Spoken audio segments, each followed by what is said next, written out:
Meva kesish, bilmayman nechinchi darsimiz. Olmadan shunaqa chiroyli gul kesishni o'rgatib beraman, oddiy pichoq bilan. Saqrang qilib videoni menga obuna bo'lib qo'ying, hozir o'rgataman.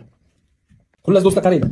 Olmani mana tegidan ozgina kesib olib tashlaysizlar, shu olma mana shunaqa turishi uchun. Imamitdan mana bunaqasiga oxirgacha kesmasdan prosta pichoqni aylantirib, mana shunaqasiga kesib chiqasizlar olmani. Mana dumaloq ko'rinishda. Oxirgacha kesib olmaymiz, o'rtoqlar. Oxirgacha kesib olsanglar gulinglar o'xshamay qoladi. Endi qaranglar, kesib oldik. Kesib olgandan keyin bitta tomonidan, mana bitta tomonini kesib olamiz. Kesib oldik. Mana shunaqa qilib kesib chiqasizlar.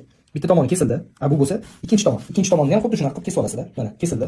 Uchinchi tomonni ham xuddi shunaqa qilib kesib olasizlar. Kesib olganingizdan keyin mana bu tomoni turibdi. Bu tomoni turgandan keyin har bitta tomonni mana bittadan olib, xullas mana shunaqasiga kesib chiqasizlar.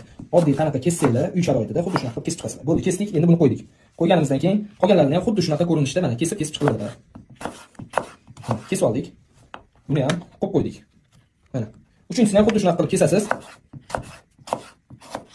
Kesildi. Endi bo'lsa qo'yildi. Endi hammasini birin-ketirlik bilan mana shunaqasiga chiqarib chiqasizlar. Chiqardik. Ikkinchisini ham xuddi shunaqa mana. Bitta, ikkita, uchta, mana. Chiqdik. Endi bunisini ham bu tomonga qaratib, mana shunaqasiga chiqarib qolasizlar. Menikiga o'xshab shunaqa bo'lib chiqib ketsa, unisidan xavotir olmanglar. U hech narsa qilmaydi. Mehmonlardan oldiga kirayotganda ham tushib ketishi mumkin.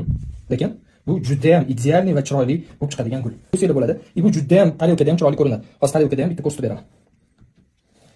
Mana do'stlar, mana yoqimli ishtaha. Kimga shunaqa kesishlar qiziq bo'lsa, Xudo xohlasa menga obuna bo'lib qo'yinglar. Hali zo'r bomba yengilliklarimiz bor.